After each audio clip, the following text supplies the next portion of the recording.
In the sun-scorched lands of Arizona, where the desert stretched endlessly and the wind carried whispers of forgotten hopes, lived Clara Thompson in a crumbling adobe shack that mirrored her fading dreams.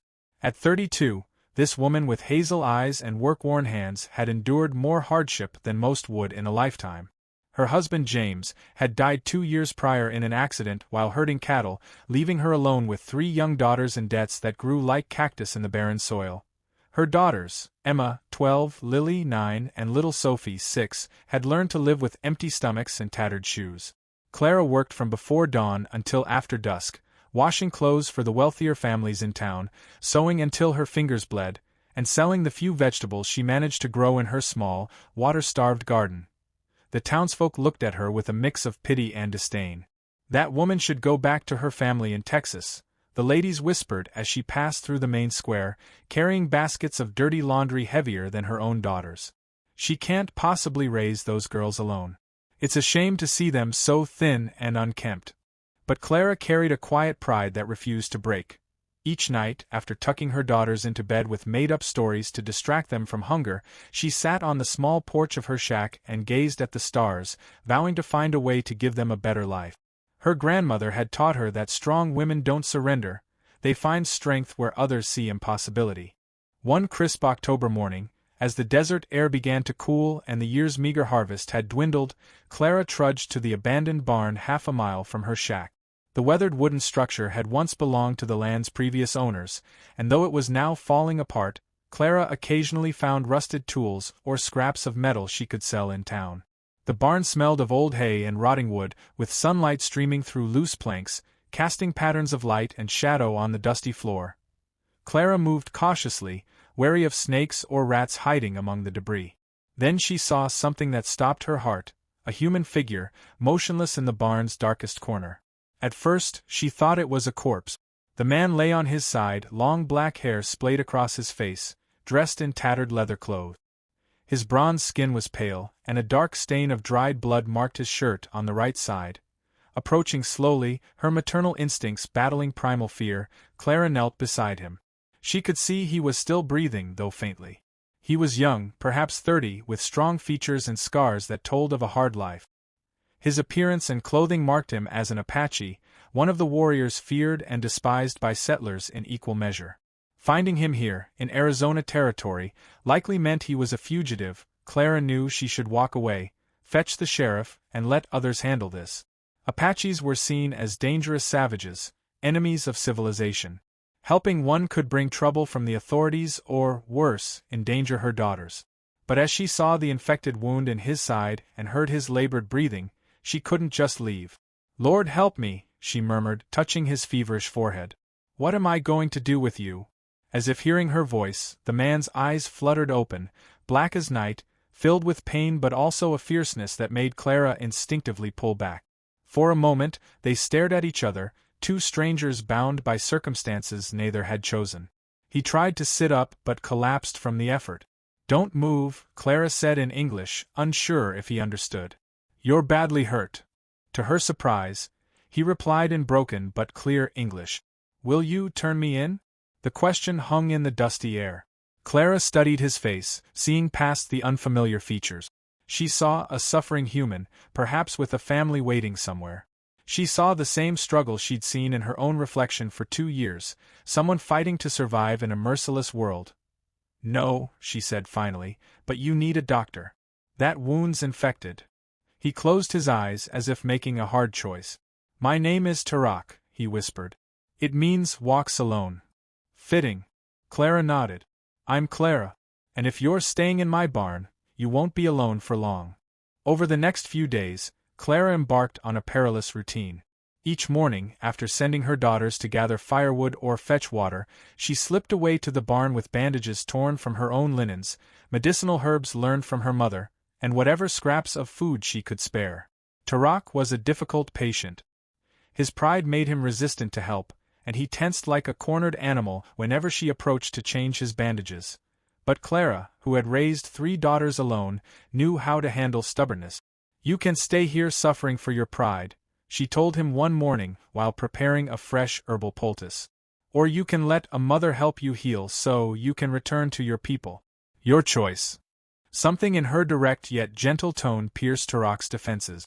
Slowly, he began to allow her to treat his wound, accept water, and eat the small portions she offered to eye. In those quiet moments, Clara noticed things about Tarak that contradicted the tales she'd heard about Apaches.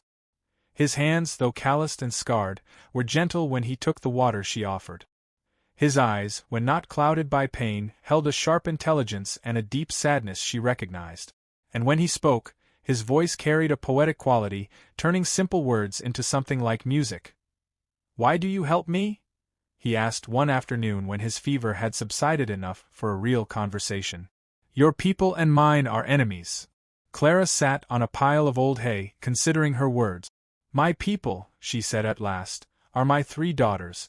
Everything else is just complications." She paused, gazing through the cracks in the barn wall toward her small shack in the distance. "Besides, I've been alone against the world for 2 years. I know what it feels like to be seen as an enemy just for existing."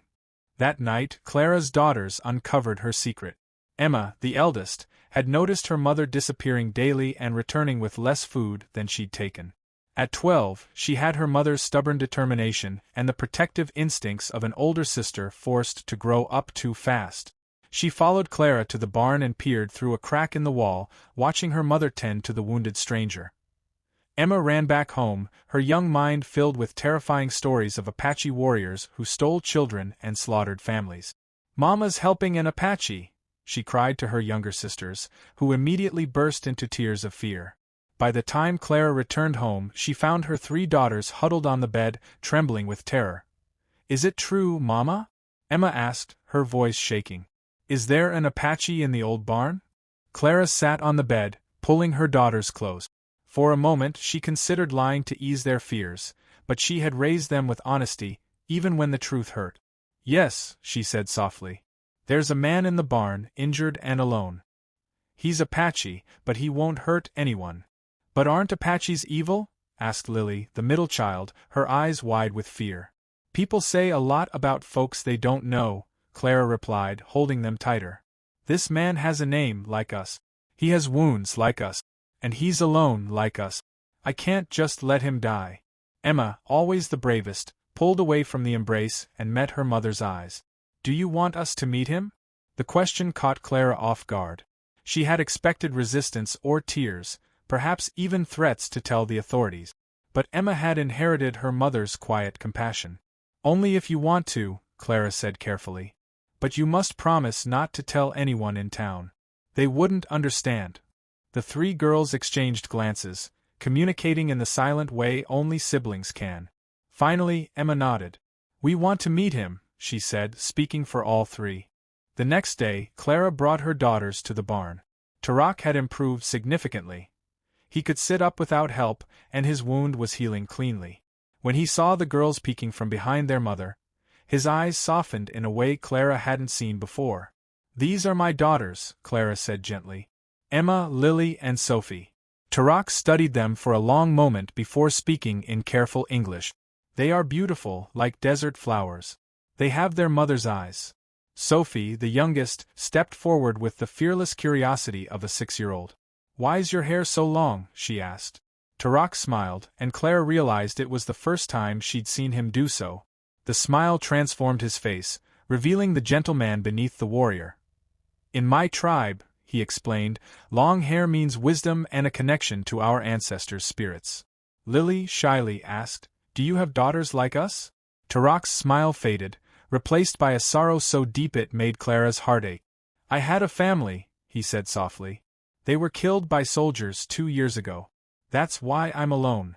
The silence that followed was heavy with shared pain. Clara understood that loss in a way words couldn't capture.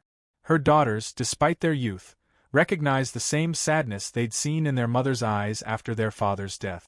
Emma stepped closer and sat beside Tarak. "We lost our papa too," she said with the gravity of someone who'd grown up too fast. "But Mama says when we lose people we love, we have to take better care of the ones we still have." Tarak looked at the 12-year-old with awe. "You're very wise for your age." "I have to be," Emma replied simply. "I'm the oldest." From that day, visits to the barn became a family adventure. The girls helped their mother bring food and water, and Tarak began sharing stories of his tribe, tales of mountain life and Apache traditions passed down from his grandparents. In return, the girls taught him new English words and shared stories of their life in town. Clara watched these moments with a mix of joy and worry.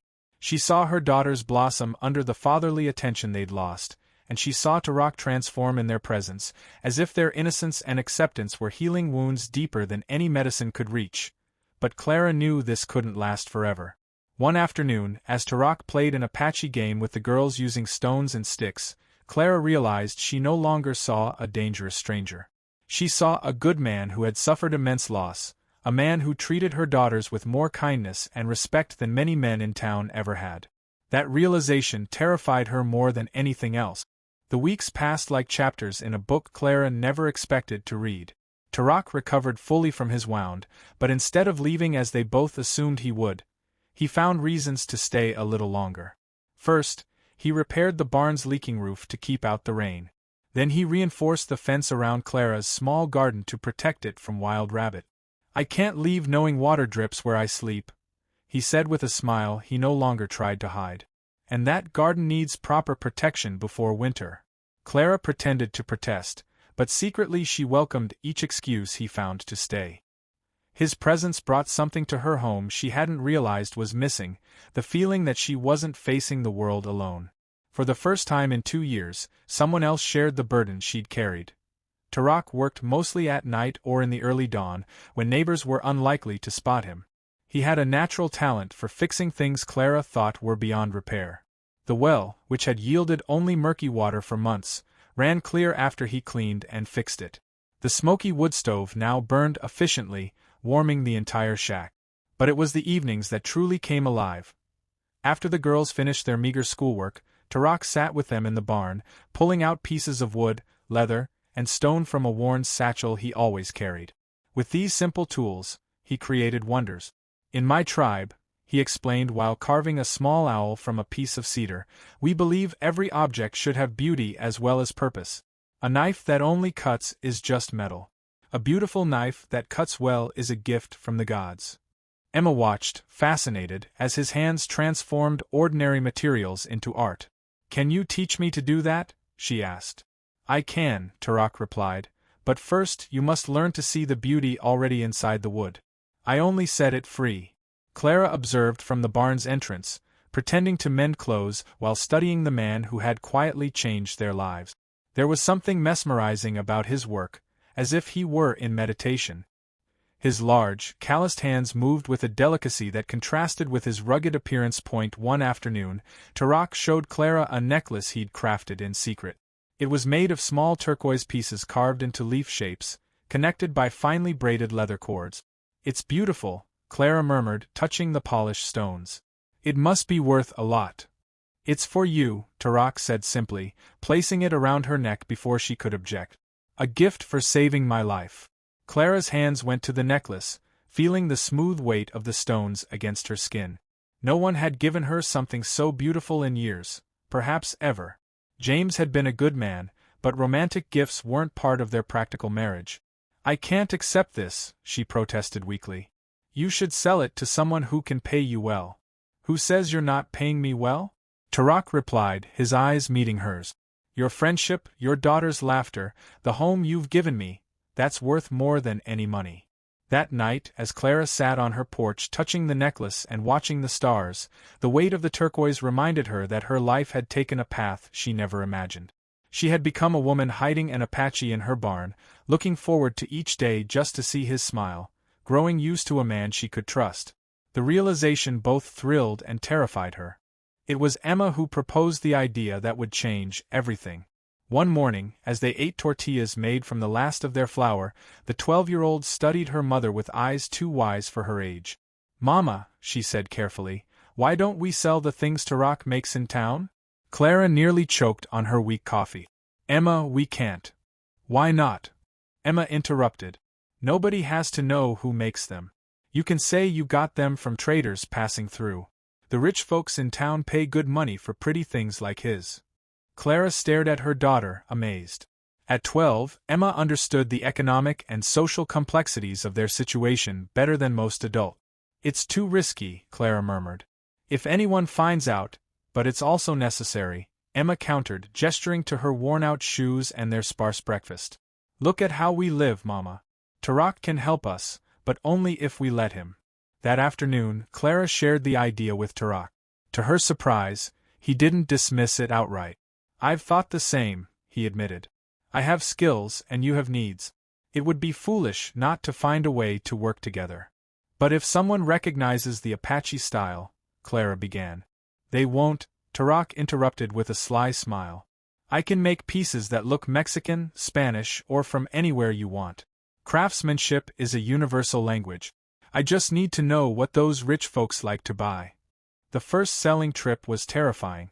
Clara wore her best dress, 2 years old and patched multiple times, and carried a basket with 5 of Tarak's creations. 2 Mexican-style necklaces, a set of decorative knives, and 2 carved figures of Catholic saints so beautiful they seemed alive. She visited the shop of Mr. Philip Dawson, a man who sold imported goods to the region's wealthy families. When Clara showed him the pieces, his eyes lit up. "Where did you get these marvels?" he asked, examining a knife with an expert's eye. "The craftsmanship is exceptional. I got them from a trader who passed by my ranch," Clara stammered, praying her nervousness wasn't obvious. "From down south, I think, maybe Tucson." Mr. Dawson studied the pieces for several minutes, clearly impressed. "I'll buy them all," he declared. "And if you can get more of this quality, I have clients who'd pay handsomely." Clara returned home with more money than she'd seen in months. When she showed the coins to Tarak and the girls, the barn erupted in cheers and spontaneous hugs. "We can buy real flour," Lily shouted, jumping up and down. "And new shoes," Sophie added. Emma, ever practical, was already calculating. If Tarak can make 5 pieces a week and Mama sells them at these prices. Tarak watched the scene with an expression of wonder that slowly deepened into something more profound. Clara recognized that look. It was the face of a man who had found a purpose he thought he'd lost forever. "I never thought," he murmured, "I'd feel useful again, or part of a family." The word family hung in the barn's dusty air like an unspoken promise. Clara's heart raced. She'd been thinking the same but hadn't dared say it. The months that followed were the most prosperous Clara's family had known since James's death. Tarak worked tirelessly, crafting increasingly intricate and beautiful pieces. Clara developed a keen eye for what would sell and built connections with merchants in nearby towns. But more than the money, it was the subtle changes in their home that mattered most. The girls laughed more often. Clara bought herself a new dress for the first time in years. The shack was repaired and upgraded, no longer trembling in winter storms. In the evenings, when the girls were asleep, Clara and Tarak sat in the barn, talking about everything and nothing. He shared stories of his tribe's traditions, the freedom of living under the stars, and the pain of losing everyone he loved. She spoke of her dreams to give her daughters a proper education, the struggles of being a single mother in a society with no place for independent women, and the loneliness she'd worn like a second skin for 2 years. One mild March night, fragrant with the scent of early wildflowers, Tarak took Clara's hand in his. "There's something I need to tell you," he said softly. "My wound healed months ago. I could have left any time." Clara's heart stopped. "Why didn't you?" "Because I found something here I didn't know I was looking for," he replied, his fingers lacing with hers. "I found a home. I found love. I found a reason to live beyond just surviving." Tears welled in Clara's eyes. "Tarak, I'll stay if you'll have me," he continued. "Not as a secret hidden in the barn, but as a man who's part of this family. I know it'll be hard. I know there'll be trouble, but I'm willing to face it if you'll give me a chance." Clara's answer was a kiss she'd been waiting months to give without realizing it, a kiss that tasted of promises, second chances, and love blooming in unexpected places. When they parted, both had tears in their eyes. "Yes," she whispered. "Stay. Stay forever." The spring of 1848 brought prosperity Clara had never dreamed possible. Their shack boasted a new roof, real glass windows, and enough food to feed a family twice their size. The girls wore shoes without holes and dresses free of patches. Tarak had built a hidden workshop where he crafted wonders sold as the work of a Tucson artisan. Mr. Philip Dawson, the town merchant, began asking more pointed questions. "My clients in Tucson pay double for these pieces," he confided to Clara. Can't you convince your trader to come directly? You know how artisans are, Clara replied with a forced smile, very private about their methods.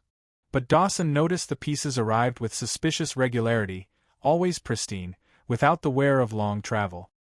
His eyes narrowed as he studied Clara's nervous expression. In town, the changes didn't go unnoticed. Women who once pitied Clara now watched her with envy and suspicion. That woman has secrets, whispered Mrs. Eliza Thornton while washing at the river. Nobody goes from poverty to prosperity without help or something improper, another suggested maliciously. Maybe a rich lover, someone married, which is why she's so secretive. The rumors reached the ears of the new sheriff, Captain Elias Harper. He'd arrived 2 months earlier from Texas after successful campaigns against Apache rebels. Lean as a whip, with cold eyes and a scar running from ear to mouth, he'd told the mayor, Apaches are like wolves, calm when alone, but never stop being predators. When he heard about Clara, Harper's predatory instincts stirred. A lone woman with sudden wealth, evading questions, living isolated, it warranted investigation. The catastrophe arrived on an April afternoon. Mrs. Eliza Thornton and 2 neighbors showed up for a courtesy visit, clearly driven by curiosity. Clara, Eliza called, knocking on the door. We've come to see you. Clara opened the door, her heart racing as she caught sight of Turok working in the barn through the back window. What a surprise, she said. I'm afraid the house is a mess. Nonsense, Eliza replied, pushing past and inviting herself in.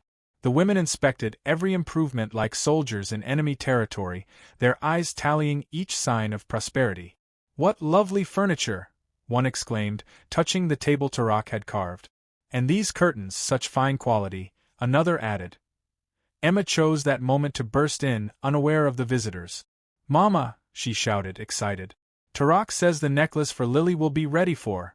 She stopped dead, her eyes widening in terror as she realized her mistake. The silence was as heavy as a grave. The 3 women exchanged looks, their expressions shifting from curiosity to shock. Turok, Eliza repeated slowly. What kind of name is that? Clara felt the ground crumble beneath her. It's a nickname Emma gave her doll, she stammered. You know how children are.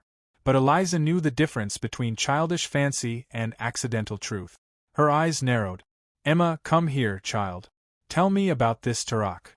Before Emma could answer, the back door opened. Turok stepped in, concerned by the shouting. He froze upon seeing the strange women. It was too late. An Apache, one visitor screamed. There's an Apache in the house. Chaos erupted. The women stumbled toward the door, Eliza shrieking about savages on the loose, as she fled to town like she carried hellfire. Turok stood still, watching his world collapse. I have to go, he said softly. Right now. No. Emma clung to his arm. This is your home.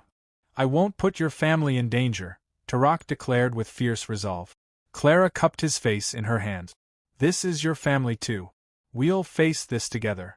But the dreaded sound was already approaching, galloping hooves, men's shouts, the clatter of weapons. Captain Harper had rallied 12 men in 20 minutes. The word Apache was enough to justify immediate violence. Surround the property, he bellowed. Don't let him escape. Turok pushed Clara and the girls into a corner. No matter what happens, don't try to defend me. I don't want you hurt. Turok, Emma sobbed, don't let them take you. He knelt, embracing the 3 girls. Be strong. Take care of your mother. Remember, everything we've shared is real. No one can take that from us. The door exploded open as Harper kicked it in, entering with his rifle aimed, followed by his men. There's the savage. Turok stood slowly, hands visible. I haven't hurt anyone. This family helped me when I was injured. They're not guilty. Shut up. Harper struck him with the rifle butt. Turok doubled over but made no sound. Clara stepped forward instinctively, but a man shoved her back roughly. Don't touch my family, Turok roared, losing his composure. Your family? Harper sneered. A woman like her mixing with an Apache dog? He struck Turok across the face, opening a bloody cut. The girls screamed in horror. Take this savage, Harper ordered. He'll face trial for illegal trespass. As they dragged Turok away, he shouted, I love you. Never forget I love you. Harper turned to Clara. You'll be arrested for harboring an enemy. Your daughters will be given to decent families. No. Emma ran at Harper. My mother did nothing wrong. He shoved her to the ground. Clara lunged at him like a lioness protecting her cubs. Don't touch my daughters. Harper grabbed her hair and threw her against the wall. You have a choice, he growled. Come quietly, or we burn this shack with everything in it. It was an impossible choice. Clara kissed each daughter, whispering promises of love and return. Take care of each other, she murmured. Your mother loves you more than life. As they dragged her away, Clara saw Tarak tied to a horse, his face bruised but his eyes burning with a fury that promised vengeance. 3 girls clung together on the porch, watching the 2 adults they loved most being taken, unsure if they'd ever see them again. The storm had come and torn everything apart. The women's jail in Tucson reeked of mold, sweat, and despair. Clara was locked in a damp cell with 3 other women accused of various moral crimes, one for adultery, another for theft, and the third for witchcraft, which really meant she knew too much about herbal remedies for the town's liking. For 2 weeks, Clara barely ate, her every thought consumed by her daughters. Where were they? Did they have enough food? Was anyone comforting them when they cried at night? And Tarak, she didn't even know if he was still alive. You have a visitor, a gruff jailer announced one morning, opening the rusted bars. Clara was led to a small room where Father Michael, a priest who had once tried to convince a local family to send their daughter to a convent, awaited her. His face showed a mix of genuine compassion and official duty. My child, he began softly, I've come to offer you a chance at redemption. Clara met his gaze with eyes stripped of illusion. Redemption for what crime, Father? Showing Christian mercy to a wounded man. For consorting with a heathen, he replied, though his tone lacked conviction. Captain Harper is willing to reduce your sentence if you publicly renounce your association with the Apache and admit he deceived you. And what would happen to Tarak? Clara asked. Father Michael looked away. That's beyond my control. Clara stood slowly. Father, you're asking me to betray the man I love to save my own skin. Does that sound like Christian behavior to you? I'm asking you to save your soul, he countered. My soul, Clara replied firmly, is just fine. It's your conscience that seems to need saving. Meanwhile, 20 miles away in a military fort, Tarak hung in chains in a cell designed to break both body and spirit. Captain Harper visited daily, not to question him about non-existent crimes, but to revel in his suffering. Do you know what'll happen to those girls? Harper taunted during one visit, lounging comfortably while Tarak struggled to stay conscious. They'll grow up hating you. They'll learn their mother was a corrupt woman who stooped to living with a savage. Tarak lifted his head, his eyes blazing with a fury no chains or torture could extinguish.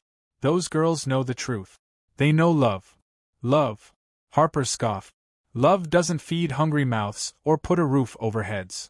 But Harper had gravely underestimated the strength of the 3 girls he'd torn from their family. Emma, Lily, and Sophie had been split among 3 respectable town families, supposedly for their moral rehabilitation. Emma was sent to the Carter family, Lily to the Reynolds, and little Sophie to the Garcia family. The separation was deliberate. Harper knew they'd be stronger together. But he hadn't counted on Emma's determination. At 12, she had her mother's cunning and a fierce protective streak for her younger sisters. Each night, she snuck out of the Carter house to find ways to communicate with Lily and Sophie. We have to help Mama and Tarak, she whispered during one of their secret meetings in the church graveyard. But we need information. It was Lily who made the discovery that would change everything. The Reynolds family had a son, Thomas, a 16-year-old clerk in Captain Harper's office. He'd noticed Lily crying quietly each night and felt his heart soften. Why are you so sad? He asked one afternoon while she helped his mother with sewing. Lily, inheriting Clara's blunt honesty, told him the whole story. To her surprise, Thomas didn't react with disgust or fear but with outrage. That's not fair, he muttered. My pa always says a man's judged by how he treats the helpless, not by his skin. Over the next few weeks, Thomas paid closer attention to the documents passing through Harper's office. What he found horrified him. The captain had been falsifying reports of Apache attacks, stealing supplies meant for soldiers, and selling weapons to smugglers. "Captain Harper's no hero," he whispered to Lily one night. "He's a thief and a liar, and he's scared someone will find out." Emma received Thomas's information like a gift from above. If they could prove Captain Harper's corruption, they might discredit his accusations against her mother and Tarak. But they needed solid evidence, and that required help from the inside. The opportunity came from an unexpected source. In the Tucson jail, Clara had made an ally. Sarah Jane, the woman accused of witchcraft, had been watching Clara for weeks, noting her quiet strength and refusal to break under pressure. "You don't belong here," Sarah Jane said one night as the other prisoners slept. "And neither do I." Sarah Jane had been arrested for discovering that the town doctor was diluting medicines for the poor and selling full-strength doses at inflated prices. Her witchcraft was crafting remedies that worked better than the doctor's scams. "I know people who can help," she murmured. "People who hate corruption as much as we hate injustice." Through a secret network of traders, servants, and workers Sarah Jane had cultivated over the years, they managed to communicate with the outside world, and, crucially, got a message to Tarak. It was hidden in a loaf of bread delivered by a young guard, Daniel, who had been bribed not with money but with medicine Sarah Jane made for his sick wife. "Your family is safe," Tarak read on the tiny paper tucked inside the bread's crust. "The girls are working to help us. Clara is strong. Keep hope." A friend. For the first time in weeks, Tarak smiled. If the girls were active and Clara remained strong, there was still a chance. That night, as Harper made his nightly rounds, Tarak feigned greater weakness than he felt. He'd been conserving his strength, healing in secret, waiting for the right moment. "Still thinking about that woman?"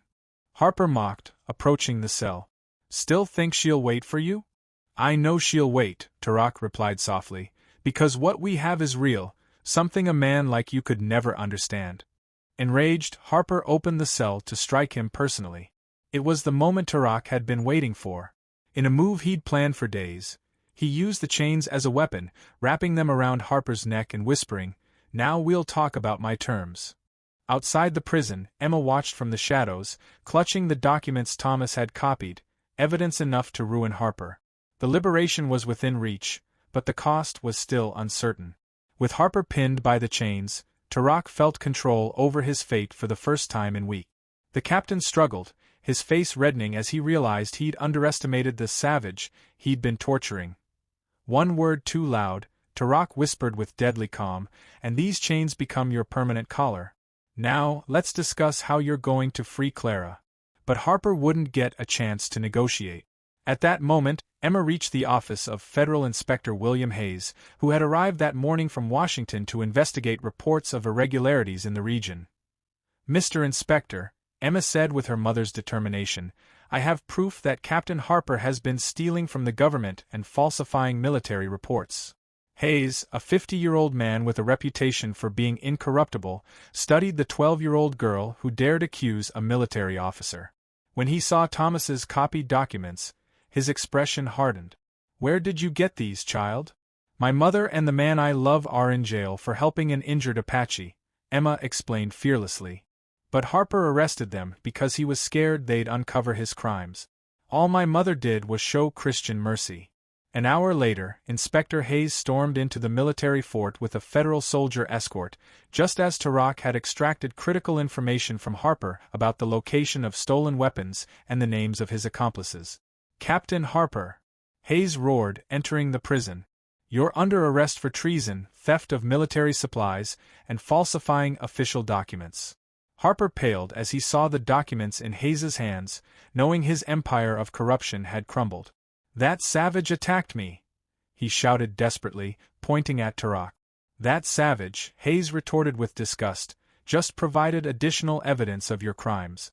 And according to these documents, you illegally arrested a woman and this man without proof of any real crime." That same afternoon, Clara was released from the Tucson jail. Sarah Jane embraced her with tears in her eyes. "I knew someone like you wouldn't stay locked up long," she murmured. "Go to your family. Live the beautiful life you deserve." As Clara stepped out of the jail, she saw a sight that made her heart nearly burst with joy, her 3 daughters running toward her, followed by Tarak, walking free under the afternoon sun. The reunion was a whirlwind of tears, hugs, and words of love held back during weeks of separation. The girls clung to their mother as if they'd never let go, while Tarak waited patiently, his eyes shining with the same intense emotion. "I thought I'd lost you forever," Clara whispered when they finally fell into each other's arms. "Never," he replied, kissing her forehead. "The promises we made are stronger than any prison." Emma stepped forward with a smile of pure satisfaction. "Mama, Tarak, there's more you need to know." Inspector Hayes had ordered a full investigation into all cases handled by Captain Harper. Upon discovering that Clara and Tarak had been arrested without evidence of real crimes, he not only ordered their immediate release but also authorized financial compensation for their wrongful imprisonment. "And," Emma added, her eyes gleaming, "the inspector says Tarak's crafts can be sold legally. We don't have to hide anymore." 6 months later, the family had built a thriving business selling crafts that blended Apache techniques with Mexican designs. Their shop in Tucson drew customers from Texas to California, all seeking the unique pieces born from the fusion of two beautiful cultures. Clara and Tarak had married in a ceremony honoring both Mexican and Apache traditions. Father Michael, who had come to deeply respect their genuine love, officiated with words about love transcending cultural boundaries. "Today we unite not just two people," he said, "but two worlds, proving that true love knows no artificial barriers." The girls flourished in this new environment of security and love. Emma began learning Tarak's carving techniques, showing a natural talent that promised to carry on the family tradition. Lily developed an exceptional eye for design, creating patterns that blended Apache and Mexican motifs in innovative ways. Even little Sophie contributed, polishing stones and organizing materials with the seriousness of someone who knew she was part of something special. One afternoon, as they worked together in the workshop behind their new home, Clara watched her family with a heart full of gratitude. Tarak patiently taught Emma to carve an eagle, while Lily and Sophie decorated necklaces with colorful beads. "What are you thinking?" Tarak asked, noticing her contemplative expression. "I'm thinking how the worst day of our lives became the start of the best," she replied. "If I hadn't found an injured Apache in that old barn, you'd have found another way to change the world," he said with a smile. "You have a heart that can't help but love, no matter the consequences." That night, after tucking the girls in, Clara and Tarak sat on their porch, watching the stars that had silently witnessed their love story. "You know what I've learned from all this?" Clara murmured, leaning against her husband's shoulder. "What?" "That true love isn't just a feeling. It's a choice you make every day to see beyond differences, to choose compassion over fear, to build bridges where others see walls." Tarak held her closer, reflecting on the long journey from that day in the barn to this new life they'd built together.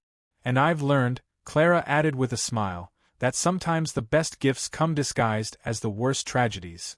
In the distance, the soft laughter of their daughters drifted from the bedroom, a reminder that they'd created something beautiful that would last generations, a family built not on blood or tradition but on pure love, mutual respect, and the courage to stand for what's right. Their story began with a lonely widow struggling to survive and a wounded warrior who'd lost all hope. It blossomed into a family that proved every day that true love could triumph over any prejudice, injustice, or attempt to tear apart what God had joined. That, above all, was the lesson they wanted to leave the world. True love always finds a way to flourish, no matter how barren the desert seems. The end.